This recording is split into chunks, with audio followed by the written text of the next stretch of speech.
Dans la charmante Montbrun, une perle incrustée au cœur de la France, où les traditions s'entremêlent avec la terre nourrie par l'histoire, Alexandre Girard parcourait des chemins voilés sous le manteau vert de la forêt. Loin du tourbillon de la métropole parisienne, où le rythme effréné des affaires tissait une réalité incessante de rendez-vous et de défis, il découvrait un refuge dans la quiétude de la nature. Cette tranquillité, un oasis pour son âme souvent assaillie par l'avidité du monde corporatif, représentait un détour bienvenu, un murmure de paix au milieu du chaos. En marchant, Alexandre laissait ses pensées s'envoler librement, loin des griffes de béton et de verre de Paris. Comme c'est différent ici, murmurait-il pour lui-même, admirant la symphonie de couleurs automnales qui peignait le paysage.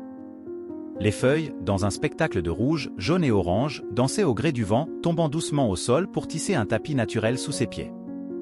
La brise, imprégnée de l'arôme thé remêlé au doux parfum des châtaignes et des dernières fleurs de l'été, enveloppait Alexandre, caressant sa peau d'une douceur presque oubliée. Il respirait profondément, remplissant ses poumons d'air pur, si différent de l'atmosphère lourde de la ville. Cette paix, c'est tout ce dont j'avais besoin, confiait-il au vent, comme s'il espérait que ses paroles soient emportées loin, au-delà des limites de la forêt, vers un endroit où elles pourraient résonner la vérité de son cœur. Le sentier le guidait à travers un labyrinthe naturel, où chaque arbre, chaque pierre, semblait raconter une histoire ancienne, une narration tissée par la nature au fil des millénaires. S'arrêtant un moment, Alexandre observait un rayon de soleil qui s'infiltrait à travers les cimes, illuminant une clairière devant lui. La lumière dorée révélait des détails autrefois cachés par l'ombre, mettant en valeur la texture de la terre recouverte de feuilles et le mouvement subtil de la vie sauvage. De petites créatures, peut-être des écureuils ou des oiseaux se préparant pour l'hiver, se déplaçaient frénétiquement, chacune dans sa propre quête de survie. C'est incroyable comme la vie persiste, avec tant de beauté et de détermination, même ici, loin des regards de la plupart, réfléchissait-il, trouvant un parallèle inattendu entre la lutte de ces êtres et sa propre existence. Chaque pas dans la forêt, chaque nouvelle découverte, renforçait sa résolution de trouver l'équilibre, de tisser une existence où le tumulte du succès n'étoufferait pas la mélodie sereine de vivre. Ainsi, perdu dans ses pensées et émerveillé par la magie qui l'entourait, Alexandre poursuivait sa marche, de plus en plus convaincu que les véritables trésors ne sont pas ceux conquis à travers les affaires et les transactions, mais plutôt trouvés dans les moments de silence, dans les petites joies que la nature offre généreusement à ceux qui sont disposés à écouter. Dans la pittoresque Montbrun, où les histoires et le vers s'entrelacent sous le vaste ciel de la France, marchait Alexandre Girard. Ses pas, fermes et paisibles, découvraient les chemins moins fréquentés de la forêt, un refuge loin du tumulte de sa vie à Paris. Homme d'affaires prospère, habitué à l'effervescence constante des affaires, il trouvait dans cette paix un rare baume, une déconnexion souhaitée du monde extérieur. La forêt chantait une mélodie douce, avec les feuilles dansant au souffle du vent automnal, diffusant dans l'air l'arôme sucré de la saison. Cet environnement, presque magique, enveloppait Alexandre d'une cape invisible de sérénité, une sensation d'être chez lui, parmi les chuchotements de la nature qu'il connaissait si bien. Alexandre, dont la présence imposante était adoucie par la gentillesse de ses yeux, un héritage de Madeleine, sa mère, portait sur son visage les marques d'une vie de dévouement et de défi. Ses cheveux, que le temps avait parés de touches argentées, encadraient un visage marqué par la détermination et la capacité à affronter les tempêtes de l'existence avec un sourire. C'était quelqu'un qui, bien qu'habitué au bruit incessant de l'environnement professionnel, appréciait les moments de silence, ces courts instants où le monde autour de lui semblait ralentir, lui permettant d'entendre ses propres pensées. En cet après-midi particulière, alors que le soleil commençait son lent adieu au ciel, le tintant de couleurs chaudes, un son inattendu brisa l'harmonie de la retraite forestière. Le pleur contenu d'un enfant rompit le silence, une note dissonante dans la paisible symphonie du lieu. Alexandre s'arrêta, surpris. La valeur qu'il accordait au silence n'était pas seulement pour sa signification intrinsèque, mais aussi parce qu'il permettait à des sons vraiment importants, ceux qui passent souvent inaperçus, de se faire entendre. Et à ce moment-là, les pleurs d'un enfant perdu dans l'immensité de la forêt étaient, sans aucun doute, l'un de ces sons. Animé par un instinct protecteur, il suivit le son, ses pas guidés par l'inquiétude et la détermination d'offrir de l'aide. L'atmosphère environnante semblait maintenant chargée d'une tension palpable, chaque ombre plus profonde, chaque bruit plus aigu, alors qu'il approchait de l'origine des pleurs. Les rayons du soleil, filtrés par le feuillage des arbres, jetaient un mosaïque de lumière et d'ombre sur le chemin, créant un décor oscillant entre l'idyllique et le mystérieux. À chaque pas qu'Alexandre faisait, un mélange d'anxiété et de détermination l'envahissait. Il savait qu'à cet instant, il pouvait faire la différence dans la vie de quelqu'un qui, bien qu'il ne le connaisse pas encore, occupait déjà une place dans son cœur préoccupé. En avançant, les images de Madeleine, toujours si compatissante et prête à aider, venaient à l'esprit, renforçant son engagement à ne pas tourner le dos à ceux qui avaient besoin d'aide. C'était un héritage d'empathie et d'amour du prochain qu'il portait avec fierté, un lien invisible qui unissait mère et fils, même dans la distance que leur monde imposait parfois. Cette rencontre inattendue, marquée par le son des pleurs d'un enfant dans l'immensité de la forêt, promettait d'être le début d'une histoire qu'Alexandre n'oublierait jamais, l'une de ces tournures du destin qui, bien que surprenante, semblait être écrite dans les étoiles, attendant le moment opportun pour se révéler. Guidé par le son qui traversait la quiétude de la forêt, Alexandre navigua entre les géants de bois dont les racines étaient tissées avec l'histoire de la terre. C'est alors que, dans une clairière enlacée par la pénombre, ses yeux rencontrèrent ceux d'un enfant. Petite et fragile, avec des yeux de la couleur du ciel à midi, elle se démarquait au milieu du manteau vert sombre de la nature. Là, recroquevillée sur elle-même, les genoux pressés contre sa poitrine dans une tentative de réconfort, la petite fille pleurait. Son sanglot, doux et constant, agissait comme un appel délicat, éveillant en Alexandre un désir de soin et d'attention qu'il ne savait à peine posséder. S'approchant avec prudence pour ne pas l'effrayer, Alexandre s'agenouilla, réduisant la distance entre eux jusqu'à ce que leurs regards soient alignés. « Bonjour, dit-il, sa voix essayant d'être aussi douce que possible, que peux-tu me dire comment tu as atterri dans cet endroit si éloigné ?» Entre des sanglots, la fillette passa le dos de ses mains sur ses yeux, essayant de sécher les larmes qui persistaient à couler. « Je me promenais, murmura-t-elle, sa voix tremblant d'incertitude et de peur. Et soudain, je ne savais plus comment rentrer à la maison. »« Et comment t'appelles-tu » demande Alexandre, esquissant un sourire cherchant à transmettre confiance et réconfort. « Je m'appelle Héloïse, répond-elle, un sourire hésitant émergeant entre les larmes, tel un rayon de soleil à travers les nuages, apportant un soupçon d'espoir à son visage fatigué. À cet instant, confronté à la vulnérabilité de cette petite âme perdue dans l'immensité de la forêt, Alexandre sent une résolution ferme prendre forme dans son cœur. Il ne pouvait, en conscience, laisser Héloïse à la merci de l'inconnu qui se cachait dans les ombres entre les arbres. « Écoute, Héloïse, dit-il en se levant et en lui tendant la main, tu n'as plus à t'inquiéter. Je vais te conduire à un endroit sûr où nous pourrons trouver de l'aide pour te ramener chez toi. Ma mère, Madeleine, c'est la personne la plus gentille que je connaisse, et je suis sûr qu'elle saura exactement quoi faire. » Les paroles d'Alexandre, chargées de promesses et de sécurité, semblent allumer une petite flamme d'espoir dans les yeux d'Héloïse. Elle pose sa main dans la sienne, un geste de confiance qui transcende les mots, se laissant guider par lui à travers la forêt qui, jusqu'à présent, représentait un monde d'incertitude et de peur. Alors qu'il avance, le crépuscule commence à tisser son voile dans le ciel, peignant l'atmosphère de teintes orangées et roses. Les sons de la nuit se préparent à prendre la place de ceux du jour, mais dans le cœur d'Alexandre, une certitude ferme bat, il a fait le bon choix. À cet instant, une connexion invisible s'est établie entre lui et la fillette, un lien forgé par la compassion et le désir intrinsèque de protéger ceux dans le besoin. Et ainsi, guidés par la lumière des premières étoiles, Alexandre et Héloïse s'aventurent dans la forêt, vers la sécurité et la chaleur du foyer qui les attend. La demeure de Madeleine Girard se dressait comme un miroir de son essence, un sanctuaire où le caractère et l'âme de la matriarche se reflétaient dans chaque coin, dans chaque détail soigneusement choisi. Entourée d'un jardin dont la beauté était le fruit d'un dévouement infatigable, la maison semblait embrasser tout visiteur de son charme bucolique. Dans cet espace verdoyant, la nature tissait un tapis vivant où les fleurs aux mille couleurs rivalisaient en éclat avec les herbes aux arômes intenses, dans une symphonie de fragrances qui envoûtait l'essence. Le cœur battant de cette demeure était sans aucun doute le salon. Dominé par une imposante cheminée en pierre robuste, ce coin chaleureux réunissait des meubles dont l'histoire était racontée par la patine que les années avaient dessinée sur leur surface. Chaque pièce, sélectionnée avec soin par Madeleine, racontait un chapitre de la saga familiale, reliant le présent au passé avec des fils invisibles de mémoire et d'affection. Dans ce refuge de chaleur et de tranquillité, Madeleine, dont les cheveux argentés encadraient un visage illuminé par la sagesse accumulée au fil des ans, trouvait son havre de paix. Ses yeux, remplis de lumière et de profondeur, étaient des fenêtres ouvertes sur une âme qui avait navigué à travers les tempêtes et les accalmies, toujours avec l'élégance et la force de quelqu'un qui connaît bien les caprices de la vie. C'était là, dans ce salon qui respirait les histoires et soupirait les souvenirs, que Madeleine passait ses jours, plongée dans ses pensées et ses lectures, entourée des objets qui étaient des témoins silencieux de son voyage. Le crépitement doux du bois dans la cheminée accompagnait ces moments de réflexion, tandis qu'elle tissait, avec des mains habiles et un cœur généreux, la trame de la vie quotidienne, l'enrichissant de l'amour et du soin qu'elle consacrait à tout et à tous autour d'elle. La maison, avec son aura de rusticité et de douceur, n'était pas seulement un espace physique, mais un vrai foyer, un reflet vivant de l'âme de Madeleine. C'était un endroit où chaque détail, du plus simple vase de fleurs à la plus imposante chaise à bras, racontait une histoire de vie, d'accueil, d'amour. Un foyer où les portes étaient toujours ouvertes, prêtes à accueillir ceux qui avaient besoin de refuge, de conseils ou simplement d'un moment de paix aux côtés d'une femme dont l'existence était une célébration de la beauté trouvée dans la simplicité et la profondeur des liens humains. En franchissant le seuil de la maison des Girard, amenant avec lui la jeune Héloïse, Alexandre a été témoin de la transformation instantanée sur le visage de Madeleine. La surprise, une lueur brève dans ses yeux sages, a rapidement été remplacée par un éclat chaleureux de joie, aussi radieux que le soleil à midi. Avec une grâce qui défiait son âge, elle s'est abaissée jusqu'à être au même niveau que la petite visiteuse, ses paroles tissant une tapisserie de bienvenue et d'affection. Bienvenue dans notre maison, Héloïse. Ici, tu es l'une de nous, un membre de cette famille, déclara-t-elle d'une voix empreinte de sincérité et de la chaleur d'un cœur accueillant. Au fur et à mesure que les jours passaient, l'atmosphère à la résidence des Girard prenait de nouvelles couleurs, vibrant d'une énergie rajeunie.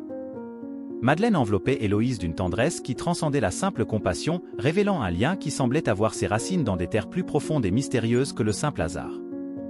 C'était un lien forgé non seulement dans le présent, mais peut-être aussi dans des couches de temps et d'espace encore non comprises. Alexandre, souvent un spectateur silencieux de ces interactions, capturait du regard attentif les moments de complicité partagés entre sa mère et la fille, des rires qui jaillissaient comme des sources au jour de printemps, des regards qui parlaient des langues secrètes d'une compréhension mutuelle. Le jardin, déjà chargé d'histoire, devenait le théâtre de nouveaux chapitres, écrits sous le regard vigilant des arbres et au son du murmure des fleurs. Un après-midi orné du doux doré du soleil couchant, tandis que Madeleine et Héloïse se délectaient de leur compagnie mutuelle, Alexandre, poussé par une curiosité qui bouillonnait comme une source, s'approcha, lançant une question au vent. « Ne trouvez-vous pas curieux, mère? La rapidité avec laquelle vous avez formé un tel lien ?» La réponse de Madeleine, baignée dans un sourire qui était à la fois une étreinte et une révélation, résonna dans l'espace entre eux, portant le poids de la sagesse de ceux qui ont déjà parcouru de longs chemins. Il y a des mystères dans ce monde, mon cher, qui échappent au fin réseau de notre compréhension. Certaines âmes sont prédestinées à se rencontrer, à se reconnaître instantanément, comme si un ancien accord entre elles était activé au premier contact. Héloïse et moi, mon enfant, sommes liés par l'une de ces connexions mystérieuses, dessinées non par la logique, mais par le cœur. Les paroles de Madeleine, portées par la brise douce qui dansait dans le jardin, laissaient flotter dans l'air la promesse d'histoires encore non racontées, de secrets gardés sous clé par le temps. Et Alexandre, bien que des questions dansaient encore dans son esprit, ne put s'empêcher de ressentir une profonde gratitude de témoigner de tels moments de pure connexion humaine, se rappelant une fois de plus du pouvoir invisible des liens qui unissent les gens, franchissant des barrières invisibles et construisant des ponts au-dessus des abîmes insaisissables du destin.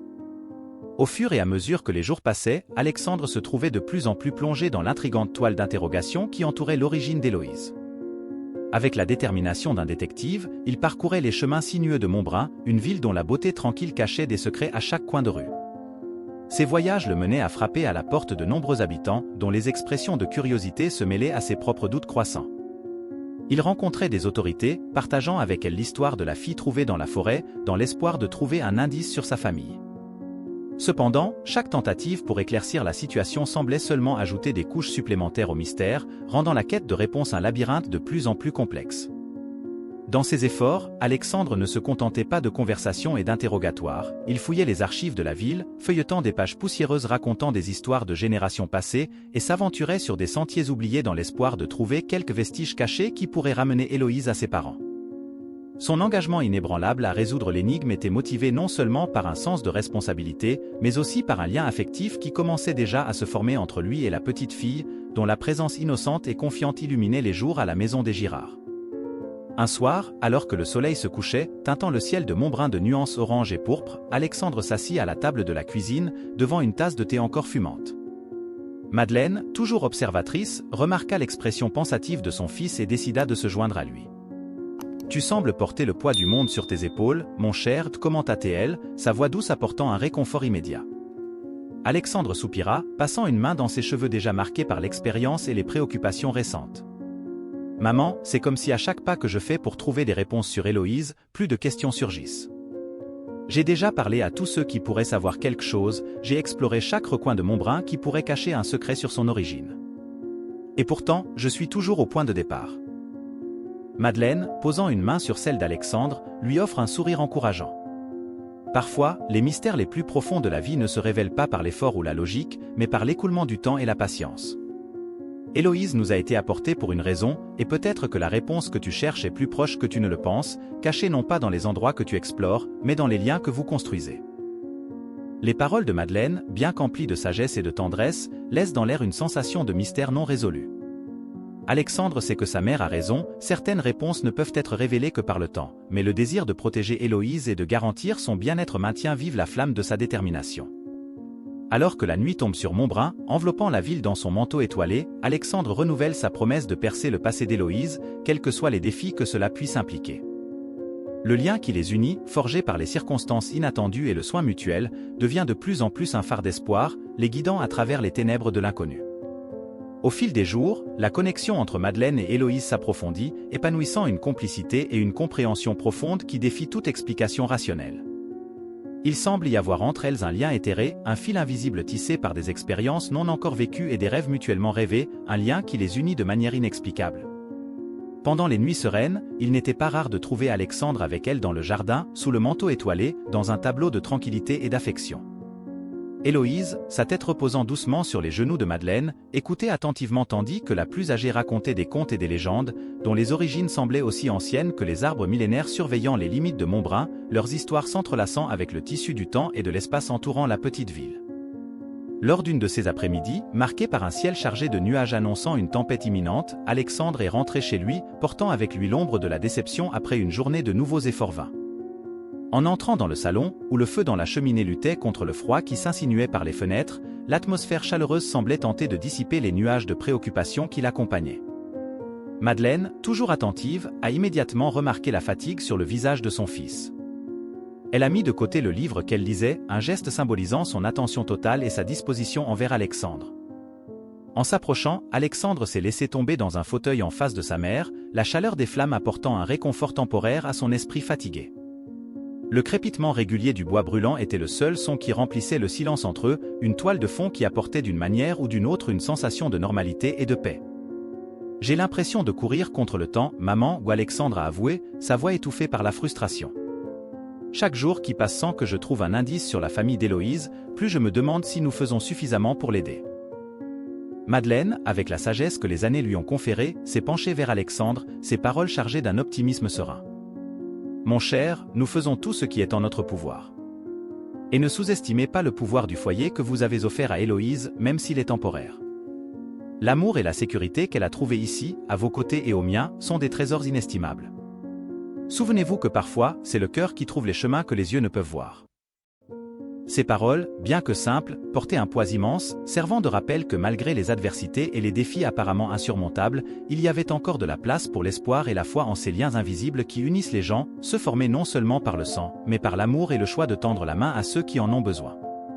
C'est intriguant, n'est-ce pas, maman?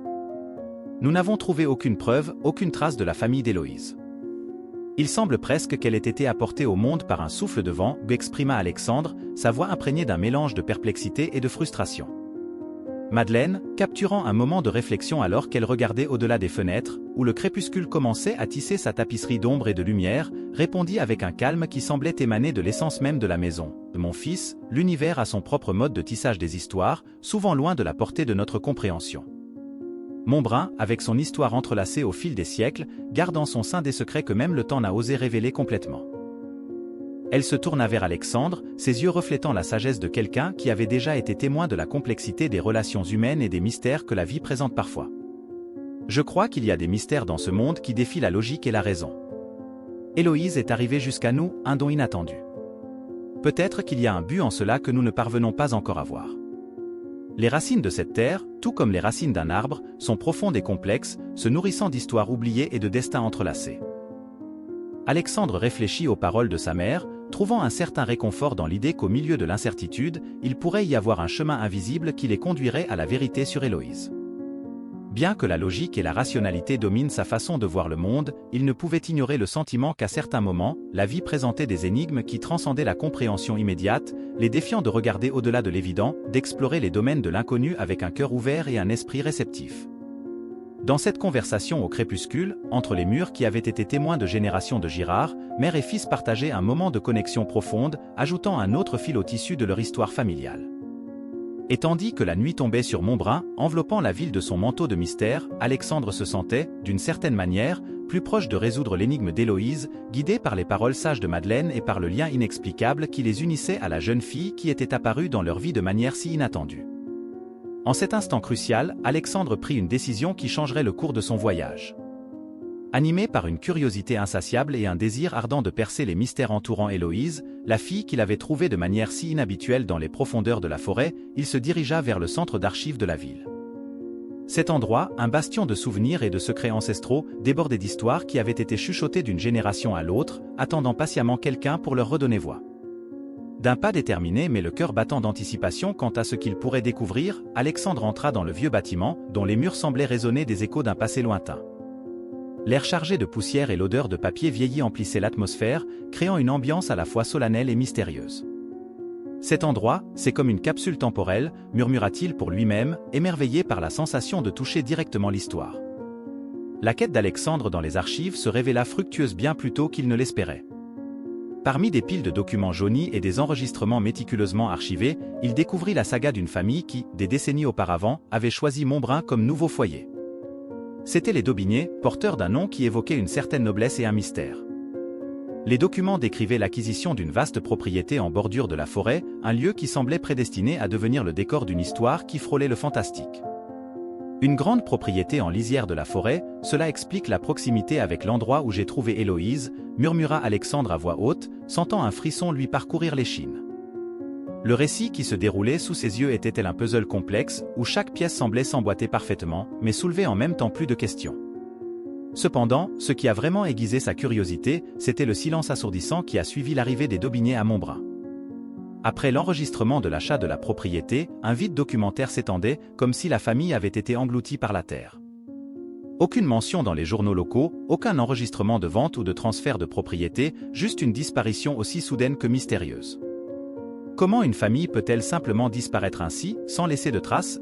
Alexandre s'interrogea, sentant le poids de la perplexité dans sa poitrine. Alors qu'il réfléchissait aux découvertes, Alexandre ne pouvait s'empêcher d'établir un lien entre les Daubigné et l'énigmatique Héloïse. Qui était-il vraiment? Et comment sont-ils liés à la fille que j'ai trouvée? Se demanda-t-il, perdu dans ses pensées. La découverte des Daubigné apportait une nouvelle lumière sur le mystère d'Héloïse, mais elle jetait aussi de nouvelles ombres sur son histoire. Il était évident qu'il y avait beaucoup plus derrière la présence de cette famille à Montbrun et le destin qui les avait frappés. Déterminé à percer le voile qui couvrait cette histoire, Alexandre savait que sa quête était loin d'être terminée. Il sentait au fond de son âme qu'il était sur le point de déterrer des secrets qui avaient été soigneusement cachés, des secrets qui pourraient révéler non seulement le destin des Daubigné, mais aussi la véritable origine d'Héloïse et le rôle qu'elle jouait dans cette toile complexe de mystère.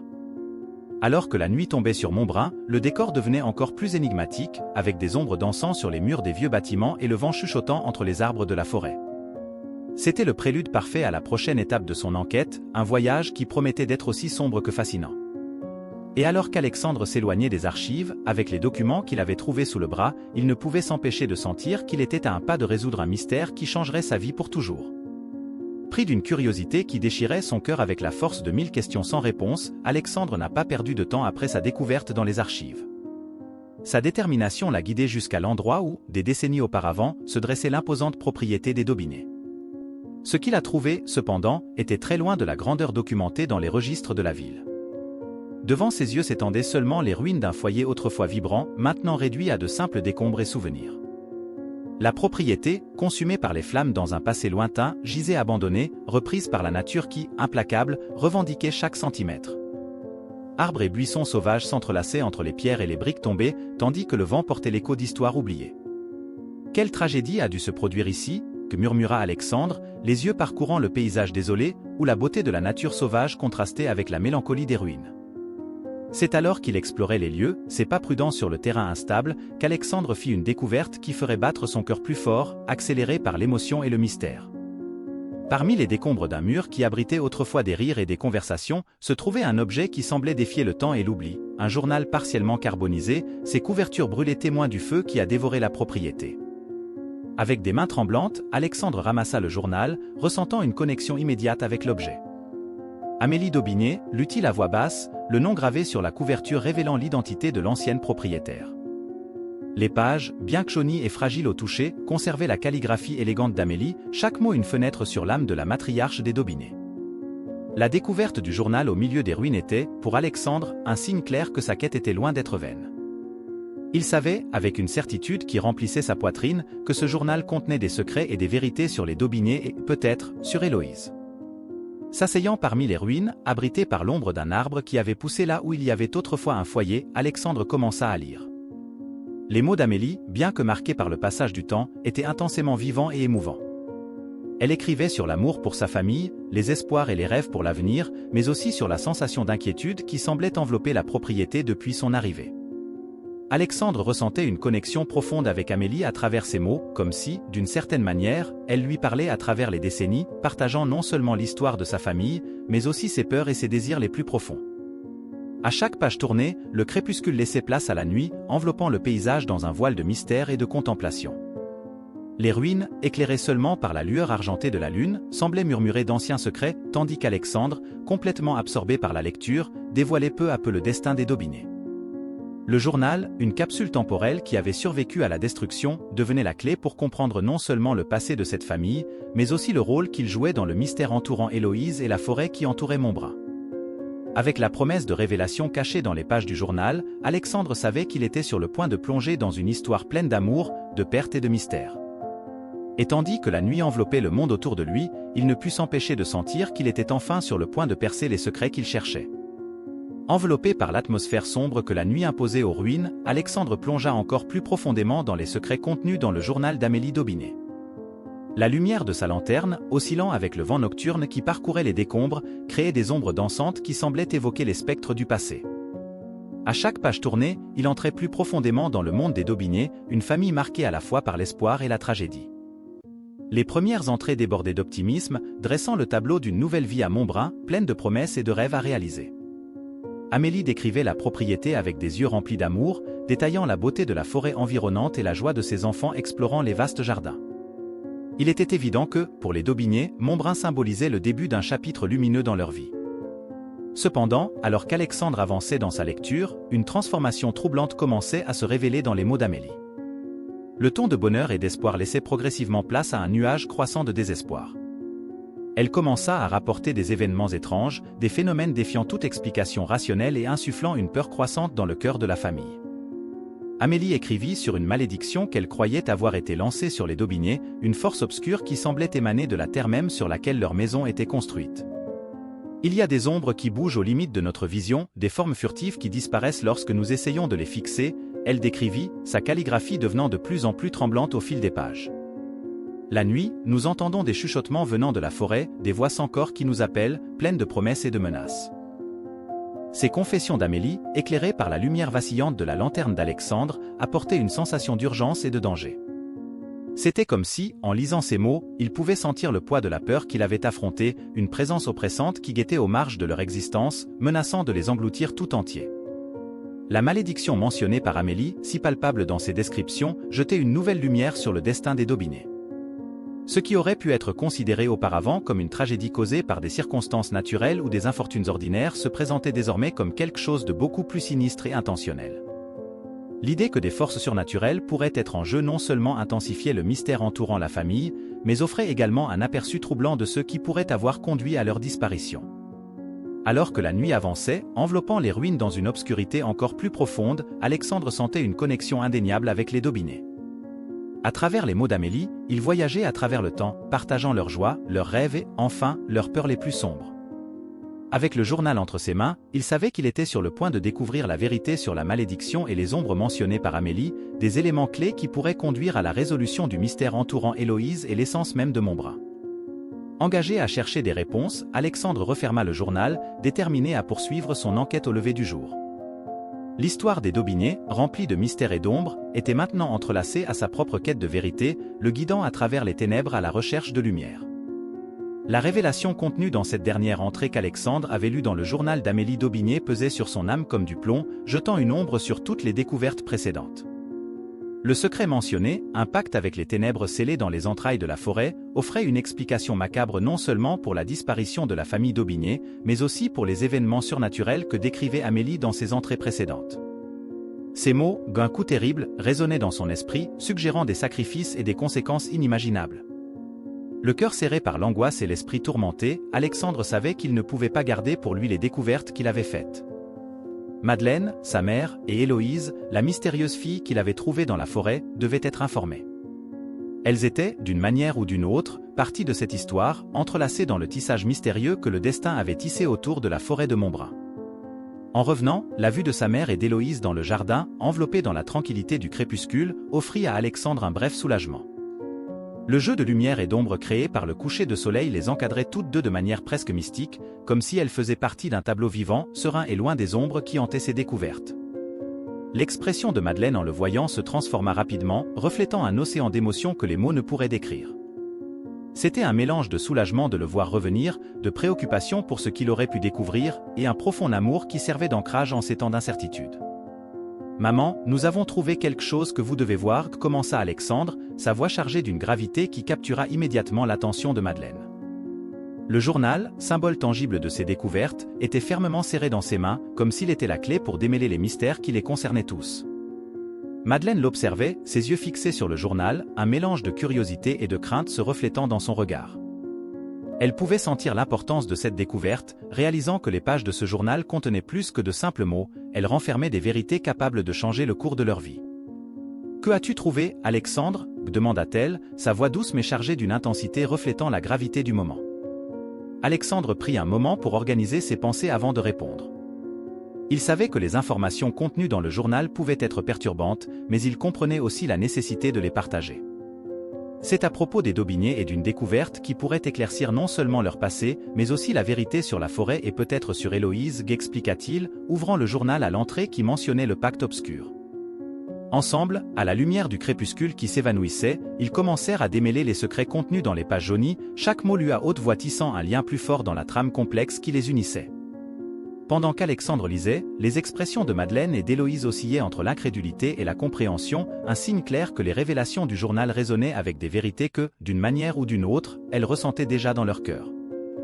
À mesure que la nuit tombait, un nouveau chapitre commençait dans la vie de ces trois âmes, un chapitre marqué par la détermination à affronter les ombres du passé et à élucider les mystères qui les entouraient. Unis par des liens d'amour, de courage et de quête de vérité, ils étaient prêts à affronter ce que l'obscurité leur réservait, armés de la lumière de la connaissance et de l'espoir. Avec l'aube, la forêt accueillit Alexandre, Madeleine et Héloïse en son sein, comme si la nature même était consciente de l'importance du voyage qu'il entreprenait. L'aube apportait avec elle une lumière douce, filtrant à travers les feuilles, créant un mosaïque d'ombre et de clarté sur le chemin qu'ils suivaient. L'atmosphère était chargée du parfum de la terre humide, une fragrance qui évoquait le renouveau et les mystères ancestraux. Alors qu'il avançait, le son de leurs pas en harmonie avec le chœur des oiseaux matinaux tissait une mélodie qui semblait guider et protéger leur marche. Madeleine, avec la vitalité de sa jeunesse ravivée par la présence énigmatique d'Héloïse, prit les devants avec une détermination qui laissa Alexandre à la fois surpris et admiratif. Sa familiarité avec la forêt, reflet de souvenirs et d'expériences peut-être oubliées, lui conférait une agilité et une confiance défiant son âge. Elle avançait avec un but, comme si chaque pas la rapprochait de réponses longtemps recherchées. Héloïse, enveloppée dans une aura de curiosité et d'émerveillement, explorait l'environnement avec l'innocence et l'intensité typique de l'enfance. Sa connexion avec la forêt était palpable, elle semblait écouter et comprendre son langage silencieux, s'arrêtant parfois pour admirer une fleur particulière ou observer le vol d'un insecte, comme si chaque élément de la nature partageait avec elle ses secrets les plus intimes. Leur voyage les conduisit vers des régions de la forêt où Alexandre n'avait jamais pénétré. Là, les arbres se dressaient majestueux et anciens, leurs troncs tordus non seulement marqués par le temps, mais aussi narrateurs d'histoires sculptées au fil des siècles. Il était comme si, dans cet endroit oublié du temps, la nature avait créé un sanctuaire, un refuge pour les mystères qu'il cherchait maintenant à percer. Au cœur de ce sanctuaire, entre la lumière et les ombres dansantes de l'aube, se dressaient les ruines de la maison des Daubigné. La végétation avait réclamé la construction pour elle-même, l'entrelaçant dans un réseau de feuilles et de fleurs, mais les structures tenaient toujours debout, défiant le temps et l'oubli. C'était comme si la forêt elle-même avait choisi de préserver la mémoire de la famille, maintenant vivante l'histoire de ses derniers habitants. Devant les ruines, le trio s'arrêta, le silence entrechargé de révérence et d'attente. C'était le moment qu'il attendait, le point culminant de leur quête. Chaque brique, chaque pierre résistant à l'avancée implacable de la nature, était un témoignage de la vie des Daubigné, de leurs rêves, leurs joies et, enfin, de leur destin tragique. « C'est ici » murmura Madeleine, sa voix un murmure presque emporté par le vent. « Les réponses que nous cherchons sont ici. » Avec des pas prudents, ils commencèrent à explorer les ruines, animés par un mélange de crainte et d'espoir. Chaque coin semblait chuchoter des histoires oubliées, chaque ombre projetée par les vieux arbres semblait cacher des secrets attendant d'être révélés.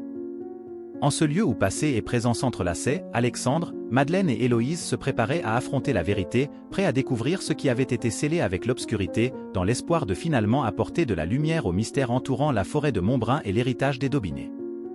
C'est exactement l'endroit où chuchota Madeleine, sa voix à peine brisant le silence, se mêlant au doux bruissement des feuilles. Le secret que nous cherchons depuis si longtemps repose ici, voilé aux yeux du monde, mais jamais vraiment oublié. Alors que le soleil se couchait, teintant le ciel d'orange et de violet, Héloïse, avec des yeux aiguisés par la curiosité, découvrit l'entrée du refuge caché, habilement dissimulé par la végétation luxuriante qui fusionnait presque avec la terre sous ses pieds. La porte, camouflée et presque indistincte, semblait faire corps avec la nature, comme si la forêt elle-même gardait le secret. En entrant dans le repère secret, la lumière du crépuscule peinait à pénétrer dans l'environnement, révélant les contours d'objets personnels et de meubles, recouverts du manteau de poussière accumulé au fil des ans, semblant être les fantômes d'un passé depuis longtemps oublié. Au centre de cette scène, se trouvait une boîte en bois finement sculptée, comme si elle contenait les trésors les plus précieux. À l'intérieur, reposaient des lettres et des documents anciens, appartenant à la lignée des Daubigné, dont l'encre s'estompait avec le temps. « Regardez ce que nous avons ici » s'exclama Alexandre, levant l'une des lettres à la lueur vacillante de sa lanterne. Sa voix, résonnant contre les murs de pierre, apporta une sensation de réalité à ce qui semblait être un conte de fées sombres. Il commença à lire les lettres à haute voix, chaque mot, chaque phrase, apportant de la lumière sur les secrets les plus sombres de la famille Daubigné. « C'est incroyable » interrompit Madeleine, ses yeux brillant d'un mélange d'admiration et d'horreur. Qui aurait pu imaginer qu'Amélie, dans son journal, disait la vérité sur le pacte? Les lettres, écrites avec une calligraphie tremblante d'émotion par celui qui les rédigeait, dévoilaient la véritable essence du pacte mentionné par Amélie. Il s'agissait d'une alliance néfaste avec une entité des ténèbres, un accord scellé à la recherche de fortune et de protection pour les leurs. Cependant, ce pacte portait un coup obscur et terrible. « Ça ne peut pas être » murmura Héloïse, la voix tremblante de peur et d'incrédulité, « ils l'ont vraiment fait? Sacrifier leur propre fille ?» À chaque mot lu par Alexandre, le mystère entourant le destin tragique des Daubigné commençait à se dénouer comme un tissu ancien, révélant l'obscure trame qui avait consumé la famille. Le pacte, bien qu'initialement considéré comme un chemin vers la prospérité, exigeait un prix inimaginable, la vie de leur fille, Héloïse, à l'âge tendre de 5 printemps. Réalisant l'impossibilité de satisfaire une telle exigence monstrueuse, les Daubigné cherchèrent à échapper au destin qu'il avait scellé. Cependant, ce qu'ils découvrirent fut qu'on ne peut pas facilement échapper aux griffes d'une malédiction invoquée, elle les consuma, ne laissant derrière elle que des échos de désespoir et de perdition. Quel terrible destin, réfléchit Alexandre, après un moment de lourd silence. Et penser que tout ce temps, le secret était là, gardé entre ces murs froids et oubliés. Alors qu'il plongeait dans les documents, la réalité de ce qui s'était passé devenait de plus en plus tangible, s'entrelaçant avec l'air même qu'il respirait, lourd du poids de l'histoire et de la tragédie. Les trois amis, unis dans leur découverte, ressentaient un mélange de fascination et d'horreur, conscients qu'il avait dévoilé un sombre chapitre du passé, mais en même temps, craignant ce qui pouvait encore être caché dans les ombres de l'histoire des Daubigné. Alors qu'ils regagnaient le confort de leur foyer, le trio ressentait une atmosphère lourde, alourdie par le sinistre secret qu'il avait déterré.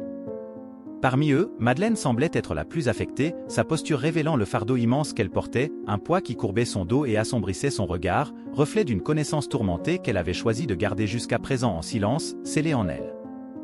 La nuit tomba, apportant avec elle des nuages d'orage qui s'accumulaient dans le ciel, le peignant de teintes dramatiques, annonçant une tempête imminente.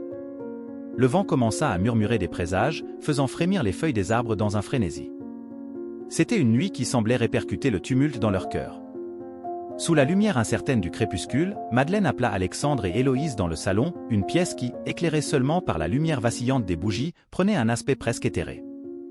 Les flammes dansaient doucement sur les mèches, projetant des ombres sur les murs qui, se déplaçant comme des entités vivantes, semblaient conspirer dans un murmure connu d'elles seules. « Je pense qu'il est temps de partager quelque chose avec vous » commença Madeleine, sa voix empreinte d'hésitation et de gravité. « Il y a des choses que nous avons découvertes aujourd'hui ? Et il y a des choses que je savais, mais que je craignais de révéler. » Alexandre et Héloïse se sont installés, la tension palpable entre eux.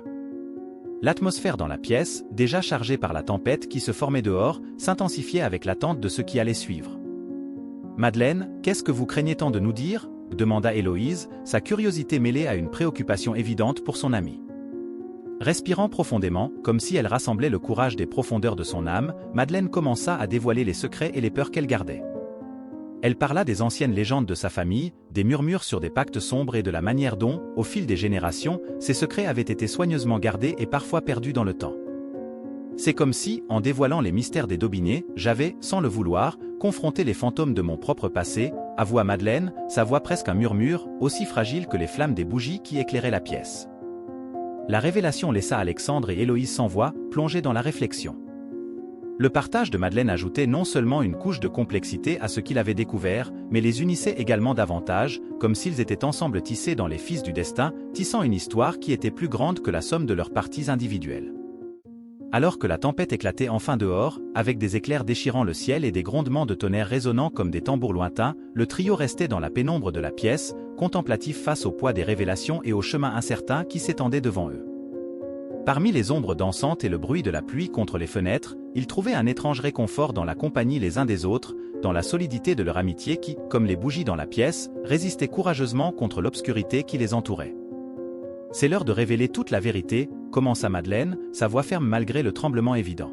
« Ce que nous avons découvert aujourd'hui dans la forêt confirme ce que je craignais et ce que je savais au fond de mon cœur. » Elle continua, déroulant la complexe tapisserie de l'histoire des Daubigné, une histoire qui, de manière surprenante, s'entrelaçait avec la lignée d'Alexandre.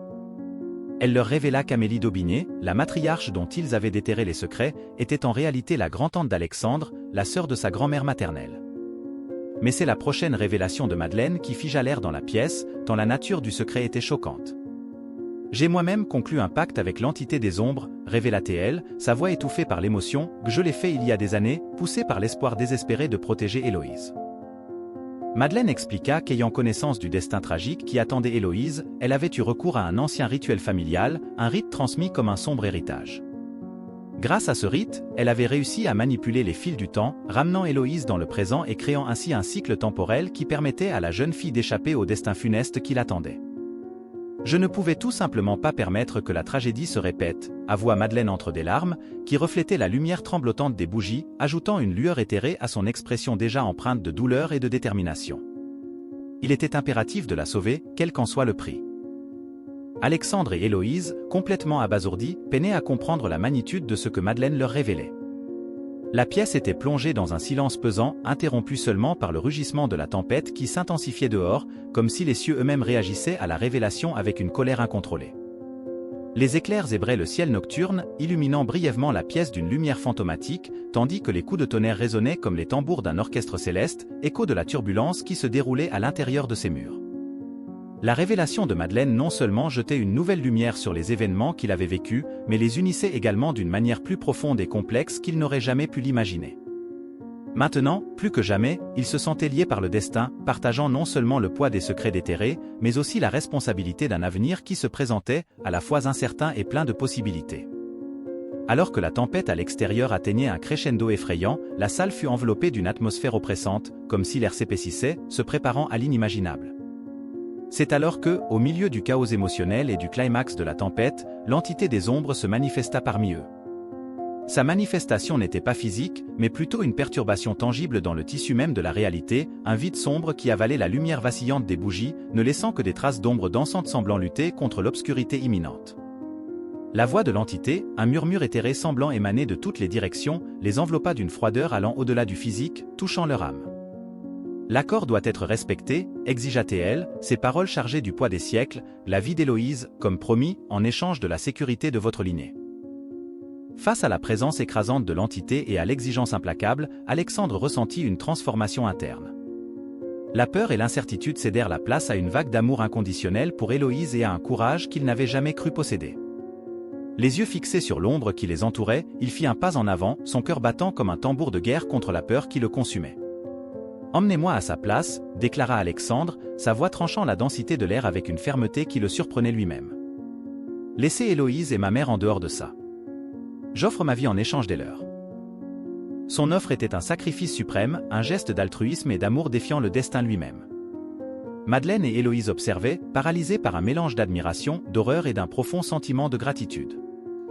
L'offre d'Alexandre était la flamme d'une bougie brillant hardiment contre l'obscurité omniprésente, un acte de défi contre les forces cherchant à réclamer ce qui leur était le plus cher. Le silence qui suivit était presque palpable, comme si le temps et l'espace se courbaient autour de la décision d'Alexandre, pesant le poids de son sacrifice. La tempête dehors semblait résonner avec la tension dans la pièce, les éclairs et les tonnerres en synchronisation avec le drame humain se déroulant à l'intérieur de cette vieille maison, où l'amour, le courage et le sacrifice s'entremêlaient dans une lutte contre les ombres du destin. L'offre d'Alexandre, si remplie d'amour inconditionnel et de courage démesuré, sembla susciter une hésitation chez l'entité, comme si la nature du sacrifice proposé la surprenait. La salle fut alors enveloppée d'un silence profond, si intense que chaque goutte de pluie frappant contre les fenêtres résonnait comme une note musicale dans une symphonie sombre. Dans un moment qui semblait suspendu dans le temps, l'entité se retira, sa présence se dissipant comme une brume devant les premiers rayons de l'aube. Une voix, désormais plus douce et lointaine, résonna une dernière fois. L'amour véritable est la force la plus puissante, capable de briser même les plus anciennes malédictions.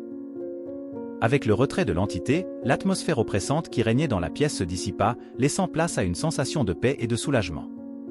Dehors, la tempête s'apaisait, les nuages se dispersaient pour révéler un ciel étoilé, où chaque étoile brillait avec une intensité semblant célébrer le triomphe de l'amour et du courage sur les ombres.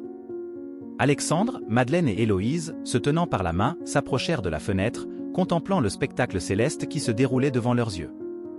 En cet instant, ils comprirent que les liens qui les unissaient allaient bien au-delà de ce qu'ils pouvaient imaginer, entrelacés par le destin, par l'amour et par un courage défiant même les étoiles. Et ainsi, dans cette petite ville de Montbrun, naquit une légende, une histoire d'amour, de sacrifice et de rédemption qui se tisserait au cœur de l'univers, résonnant à travers le temps et l'espace. Une histoire qui rappellerait à tous que, même dans les ténèbres les plus profondes, la lumière de l'amour véritable trouverait toujours un chemin, illuminant les cœurs et les guidant au-delà des ombres du passé. En cet instant magique, Alexandre, Madeleine et Héloïse ressentirent une immense gratitude les uns envers les autres et envers le destin qui les avait réunis.